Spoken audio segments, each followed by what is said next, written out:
Baş nazirin illik hesabatının parlamentə təqdim edilməsi davam edir.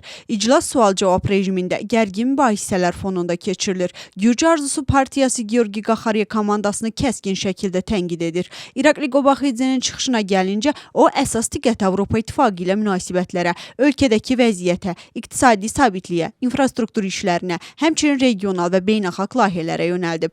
Hesabatın təqdimatında ölkənin patriarxı 3-cü Şio da iştirak edir. Baş nazirin məruzəsi isə yaz sessiyası bağlanacaq.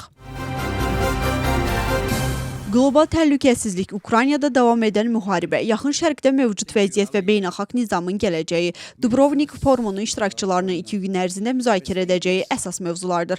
Tədbir artıq rəsmi şəkildə açılıb. Dubrovnikdə Gürcüstanın Xarici İşlər naziri Maka Bocarishvili də iştirak edir və o panel müzakirələrində yer alacaq. Bundan əvvəl isə 2 tərəfli görüşlər keçirir. Maka Bocarishvili ilk müzakirəsini ATƏT-in baş katibi ilə aparıb, həmkar nazirlərlə görüşlər də planlaşdırılıb.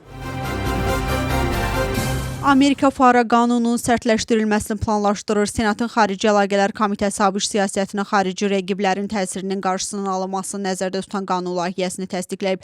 Dəyişikliyə əsasən xarici agentlərin qeydiyyatı haqqında qanunda mövcud boşluqların aradan qaldırılması nəzərdə tutulur. Mövcud qanunvericiliyə görə xarici rəqiblərin nümayəndələri fəaliyyətlərinin kommersiya xarakterli olması, daxili maraqlara xidmət etməsi və ya istisnalara düşməsi kimi səbəblərə FARA çərçivəsində qeydiyyatdan yayına bilərlər. Yeni dəyişiklik isə bu boşluqları bağlayır və Çin, Rusiya, İran, Şimali Koreya və Kuba hökumətləri, eləcə də onlarla əlaqəli kommersiya strukturları adından fəaliyyət göstərən şəxsləri və təşkilatları FARA çərçivəsində qeydiyyatdan keçməyə məcbur edir. Bu təsir kompaniyaların daha yüksək şəffaflığını təmin etməyi hədəfləyir. FARA qanununun sərtləşdirilməsi təşəbbüsündə Tbilisidə münasibət bildirilir. Avropa Şurası Parlament Assambleyasının qəbul etdiyi qətnaməyə Xarici İşlər Nazirliyi münasibət bildirib. Rəsmi bəyanatda qeyd olunur ki, qətnamə obyektiv və faktlara əsaslanan qiymətləndirməyə söykənmir. Qərəzli şərhlər, birtərəfli siyasi dəyərləndirmələr və Gürcüstanla bağlı yanlış narrativlərin təkrarlanmasına etibar edir. Qurumun məlumatına görə Gürcüstan qarşılıqlı hörmət və etimada əsaslanan əməkdaşlığa hazır olduğunu bir daha təsdiqləyir və Avropa Şurası institutlarından konstruktiv və ədalətli yanaşma gözləyir. Bəyanatda bildirilir ki, insan hüquqları, demokratiya və qanunun aliliyi üçün yaradılmış beynəlxalq institutun getdikcə siyasi təzyiq vasitəsi kimi istifadə olunması narahatlıq doğurur və bu təşkilatın nüfuzuna zərər vurur. Sənəddə həmçinin qeyd olunur ki, heç bir xarici siyasi təzyiq, dezinformasiya kampaniyası və ədalətsiz qiymətləndirmə Gürcüstanın milli maraqlarının, dövlət müstəqilliyinin və demokratik legitimliyinin nəzərə alınmamasına əsas ola bilməz. Avropa Şurası Parlament Assambleyasının qətnaməsi yenə də siyasi qruplar arasında aktiv şəkildə müzakirə olunur. Müxalifət hesab edir ki, Gürcüstan demokratik standartlardan getdikcə uzaqlaşır və bu ölkənin Avropa perspektivinə hər gün daha çox zərər vurur. Hakimiyyət isə sənəddəki qiymətləndirmələrlə razılaşmır və onu da partiya maraqlarının məhsulu kimi dəyərləndirir. Xatırladaq ki, Avropa Şurası 2 gün əvvəl 83 səslə lehinə 5 əleyhinə Gürcüstanla bağlı növbəti tənqidi qətnamə qəbul edib. Sənəddə qeyd olunur ki, Gürcüstanda demokratik geriləmə, müxalifət və vətəndaş cəmiyyətinə təzyiq davam edir. Həmçinin bildirilir ki, Assambleyanın əvvəlki təcili tövsiyələrinin heç bir yerinə yetirilməyib. Bundan əvvəl Assambleya Gürcüstan hakimiyyətinin yeni qəbul olunmuş repressiv qanunvericiliyi tamamilə ləğv etməyə çağırır. Aptek narkomaniyası kimi tanınan iş üzrə ittiham olunan 20 nəfərə, onların arasında Səhiyyə Nazirinin keçmiş müavini İrakli Mixeydizə də daxil olmaqla qət imkan tədbiri kimi həbs qət imkan tədbiri seçilib.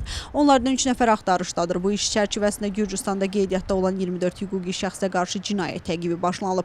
11 fiziki şəxsə istintaqla əməkdaşlıq etdiklərinə görə saxlanılmadan ittiham olunub. İş 53 milyon laridən çox dəyərində psixotrop dərmanların qanunsuz satışı, cinayətkar qrup tərəfindən əldə olunan gəlirlərin leqallaşdırılması və qanunsuz sahibkarlıq fəaliyyəti ilə bağlıdır. Saxta yuyucu tozların Kustar istehsalı Maliyyə Nazirliyinin istintaq xidməti tərəfindən aşkar edilib. Aşağı Karteli Regional Prokurorluğa isə koordinasiyada aparılan operativ axtarış və istintaq tədbirləri nəticəsində 2 Türkiyə vətəndaşı saxlanılıb. Onlar əvvəlcədən razılaşaraq qrup halında başqasına məxsus əmtə nişanlarının böyük miqdarda qanunsuz hazırlanması və istifadəsi ilə itham olunurlar. Söhbət ABS, Ariel, Tide və Persil kimi markaların qanunsuz istifadəsindən gedir. Əməliyyat zamanı bu saxta markaları işarələmiş 1325 ədəd yuyucu toz müsadirə edilib. Cinayət 3 ildən 5 ilədək azadlıqdan məhrum etmə cəzası nəzərdə tutur. Biz regional sabitlik, Hörmüz boğazının azad və açıq qalması, eləcə də İranın nüvə silahı əldə etməsinin qarşısının alınması məsələsində birliyik. Bu barədə ABŞ-ın dövlət katibi Bəhreyn kralı ilə görüşdən sonra bildirib. Marco Rubio'nun sözlərinə görə ABŞ Bəhreynin təhlükəsizliyinə sadiqdir və onunla tərəfdaşlığı davam etdirir. Eyni zamanda Rubio jurnalistlərə açıqlamasında Körfəz ölkələrinə etdiyi rəsmi səfərdən məmnun qaldığını deyib. İranın Hörmüz boğazından keçən bir yük gəmisinə atəş açdığı bildirilir. Məlumatı Reuters 2 Amerikalı yüksək vəzifəli məmura istinadən yayıb. Böyük Britaniyanın Dəniz Ticarət Əməliyyatları Mərkəzinin məlumatına görə Oman limanı Dahiddən cənub-şərq istiqamətində hərəkət edən gəmiyə mərmi sağ tərəfdən dəyib. Gəmi Sinqapur bayrağı altında üzən Əvəllavlı idi. Hadisə səbəbilə BMT-nin Beynəlxalq Dəniz Təşkilatı Hörmüz boğazında aylarla bloklanmış gəmilər və dənizçilərin təxliyəsini nəzərdə tutan proqramı dayandırıb. Təşkilatın baş katibi Arsenio Dominguez bu qərarı təxliyə siyahısındakı gəmilərin təhlükəsizliyi ilə izah edib. Avropa İttifaqı Rusiyaya qarşı iqtisadi sanksiyaları daha bir il müddətinə uzadıb. Məlumat Avropa Şurasının veb saytında dərc olunub.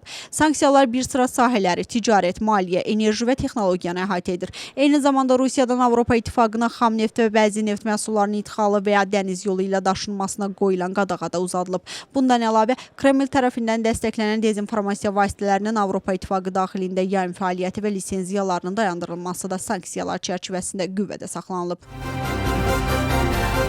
Volodymyr Zelenski Ukraynanın təhlükəsizlik xidmətinin 40 günlük əməliyyatını təsdiqləyib. Əməliyyatın məqsədi Rusiya təzyiq göstərərək müharibənin sona çatdırılmasıdır.